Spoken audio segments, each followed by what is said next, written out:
again pada episode saya kali ini guys. Di cuaca yang mendung ini yang alhamdulillah amat sangat menyejukkan. Insyaallah sesejuk hati kita semua ya guys ya. Insyaallah pada kesempatan kali ini saya akan membahas sebuah topik yang mungkin agak sedikit berbeda dari biasanya, tetapi ini merupakan hal yang mungkin kita lihat apa ya, ada kaitannya dengan kehidupan kita mungkin sehari-hari guys. Saya ingin mencoba untuk sedikit menyinggung tentang masalah apa yang terjadi pada sebuah grup musik yang ya kalau dikata banyak sekarang orang agak sedikit menganggap miring, tapi mungkin ada juga yang masih mensupport ya. Ya kenapa ya fenomena ini sering terjadi? Karena apa? Pasti ada penyebabnya. Tidak mungkin dong ada respon, tidak ada stimulus guys. Oke, simak terus guys pembahasan saya kali ini. Ya guys, kalau kita lihat kan sebetulnya kalau tidak ada stimulus pasti tidak ada respon kan guys ya. Jadi memang sebetulnya kalau kita lihat kondisi yang seperti itu yang sering terjadi pada era saat ini ya, mungkin semakin gencarnya adanya perselingkuhan gitu ya dan sebagainya, itu karena memang satu dari aspek sudah tidak ada rasa trust lagi, tidak ada kejujuran lagi. Pada episode saya sebelumnya saya menyampaikan tentang masalah bagaimana menghadapi pasangan yang suka berbohong kan guys ya. Nah, jadi kalau kita lihat sebetulnya memang kenapa ya sebetulnya banyak sekali permasalahan couple pasangan yang sudah berumah tangga itu terjadi divorce dan sebagainya, dan diakibatkan oleh masalah perselingkuhan dan sebagainya, itu pasti ada stimulusnya dong sehingga menimbulkan sebuah respon memutuskan divorce gitu. Kalau kasus kemarin yang mungkin terjadi pada sebuah grup musik yang mungkin ramai pada saat ini, mungkin ya itu karena disebabkan oleh satu mungkin dari keimanan dan mungkin pemahaman agama, dan kemudian yang kedua adalah mungkin nafsu, yang ketiga karena faktor yang ikhtilat ya kan itu di grup itu bercampur ya, lagi perempuan dan perempuan sendiri dan yang lainnya adalah laki-laki, dan itu kan menimbulkan suatu hal kedekatan yang intens ya, jadi sehingga muncullah perselingkuhan tersebut mungkin ya. Saya tidak tahu ya, tapi terlepas dari itu semua, mungkin dari fenomena itu hanya sebuah contoh aja, tapi mungkin masih ada cerita-cerita yang lain, kasus-kasus yang lain yang mungkin hampir mirip dengan itu guys. Jadi kalau kita lihat sebetulnya kenapa ya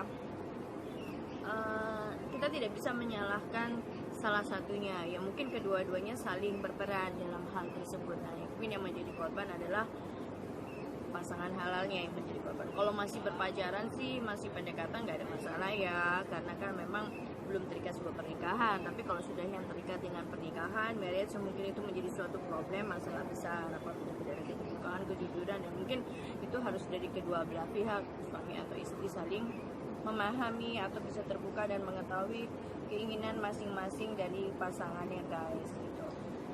Jadi kalau kita lihat di sini sebetulnya itu mungkin kalau kita lihat dari subconscious mind dia, dari pikiran alam bawah sadar dia yang terbawa terus ya, mungkin keangan-angan, mungkin yang perempuan adalah berkata, aduh bahagianya apabila saya berada menjadi pasangan si X tersebut gitu ya.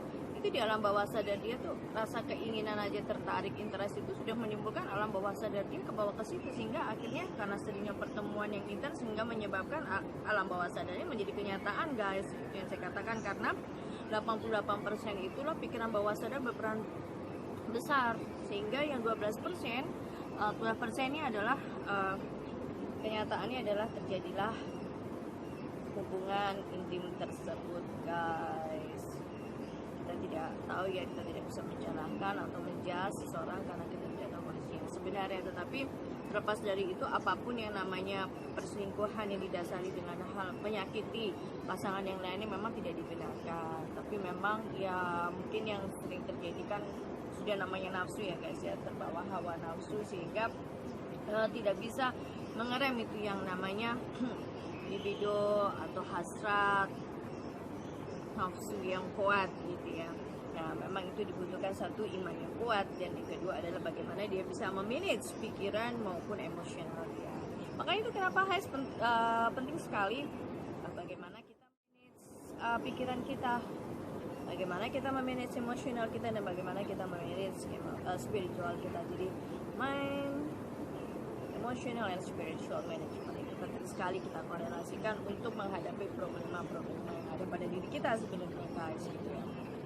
Jadi oke lah, it's okay ya, mungkin bagi sebagian orang mungkin itu nggak jadi masalah fenomena tersebut, tapi bagi sebagian yang lain mungkin itu menjadi problem yang besar karena menyangkut sudah ada anak yang menjadi buah hati mereka. Jadi kalau kita lihat memang susah juga ya kita melihat seperti ini, karena kalau sudah yang namanya keinginan hasrat yang tidak bisa dibendung itu memang kadang-kadang mengatasinya tidak semua orang itu bisa, hanya orang-orang khusus yang mempunyai ilmu yang bisa mengatasi hal tersebut, guys. Oke lah, makanya kenapa kita sebetulnya kalau kita mau lebih enjoy lagi, guys ya. Oke, ini ada kaitan dengan masalah hasrat seksualitas ya. Bagaimana saya menyinggung tentang masalah about sex. Bagaimana sih sebetulnya seks yang sehat itu ya, guys ya. Karena kalau kita sudah bisa memberlakukan diri kita untuk bisa kita memanage perilaku seks kita yang sehat, seksualitas kita yang sehat, bisa kita tahu di mana tempatnya dan bagaimana kita melakukannya dan bagaimana cara kita mengeremnya, mungkin itu akan menjadi lebih baik, more better gitu, guys ya. Tapi kalau kita, yang menjadi masalah adalah apabila kita tidak bisa mengendalikannya begitu, guys, karena memang kita tidak bisa menyalahkan itu suatu hal kebutuhan biologis yang penting, karena memang apabila dia tidak tersalurkan mungkin pikiran tuh akan menjadi pusing gitu ya, guys ya.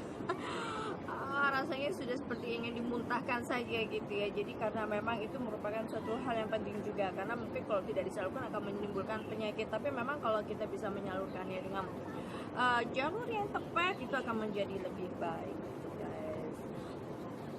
Oke, guys, simak terus apa yang akan saya bahas tentang masalah about sex yang sehat, yang bagaimana kita bisa enjoy melakukannya, dan apa aja sih sebetulnya yang perlu kita ketahui. Oke, simak terus, guys.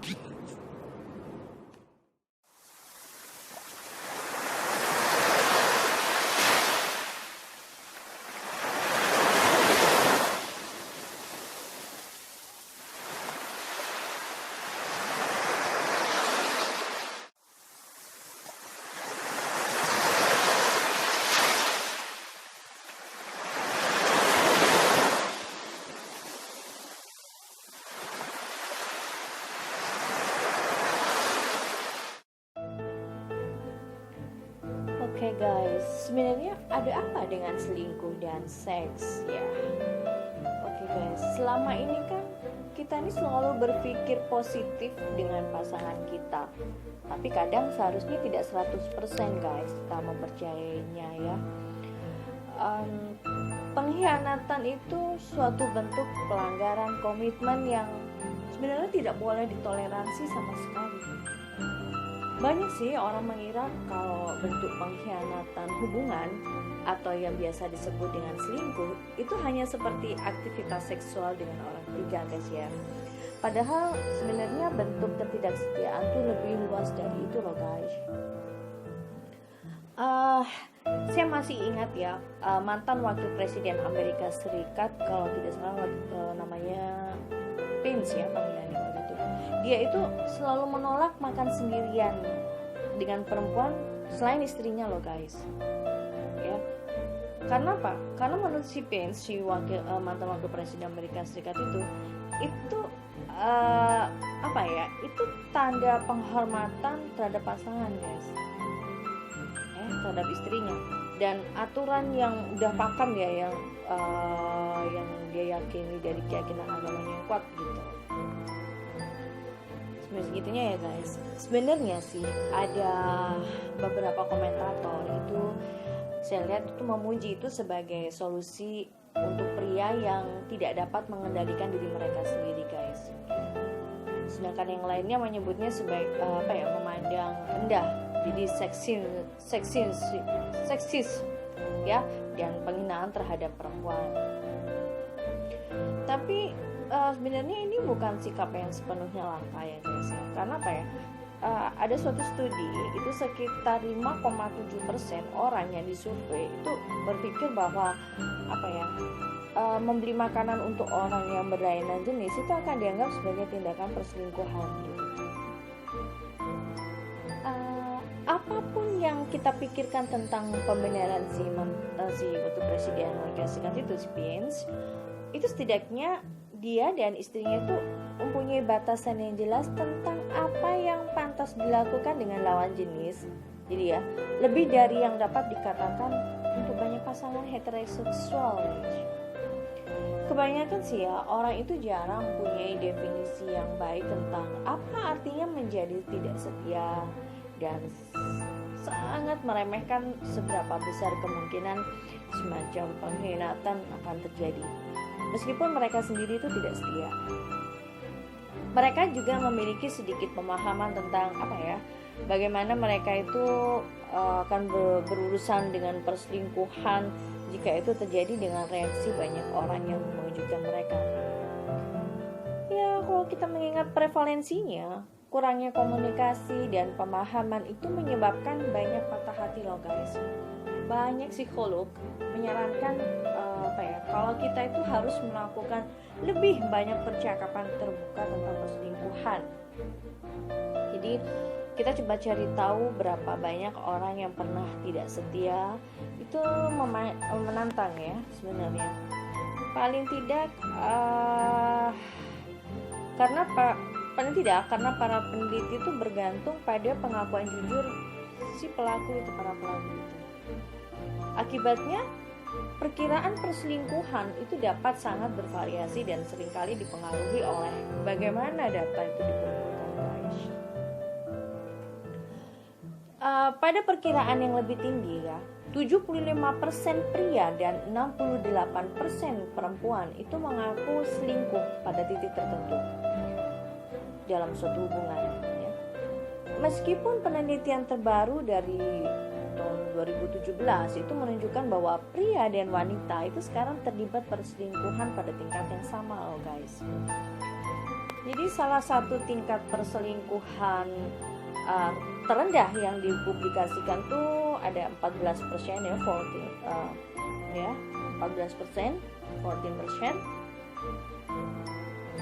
Ini masih merupakan angka yang cukup besar sebenarnya. Kalau kita lihat pada berita BBC ya, itu hanya 5% orang yang percaya kalau pasangan mereka sendiri itu sudah selingkuh atau akan selingkuh pada suatu titik dalam hubungan mereka. Artinya apa?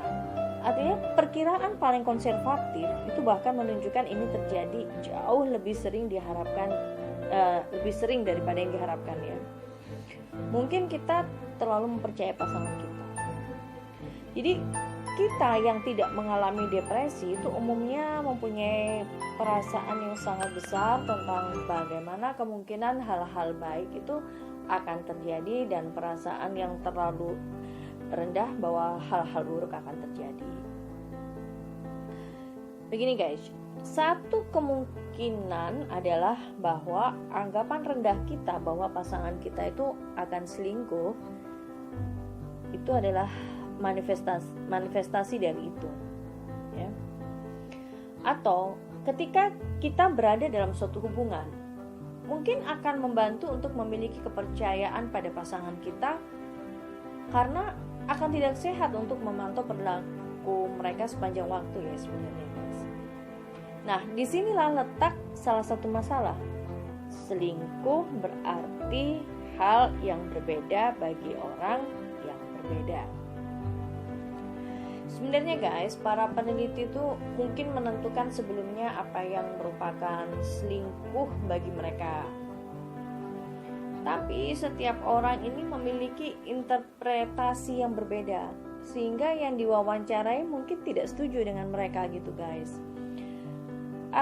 Kalau saya baca dalam satu studi ya guys, sekitar 5,7%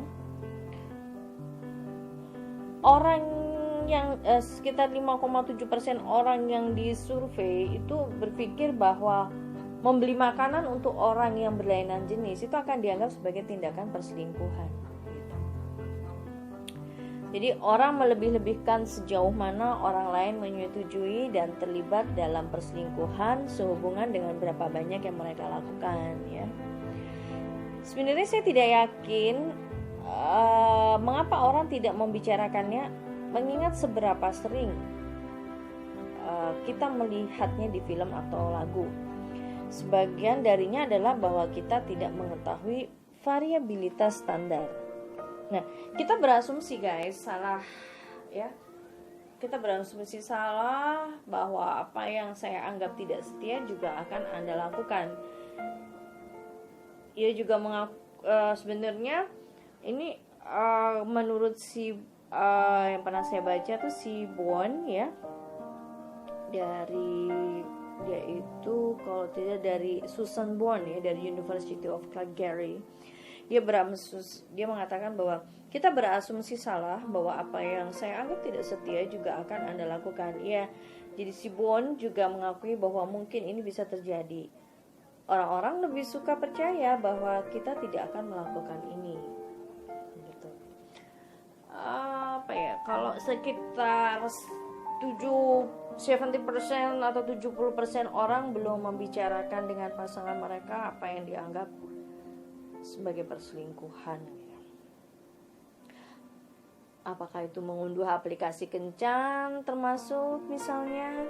Jadi antara 18% dan 25% pengguna Tinder yaitu punya hubungan, dia memiliki hubungan yang berkomitmen itu saat mereka menggunakan aplikasi kencan itu.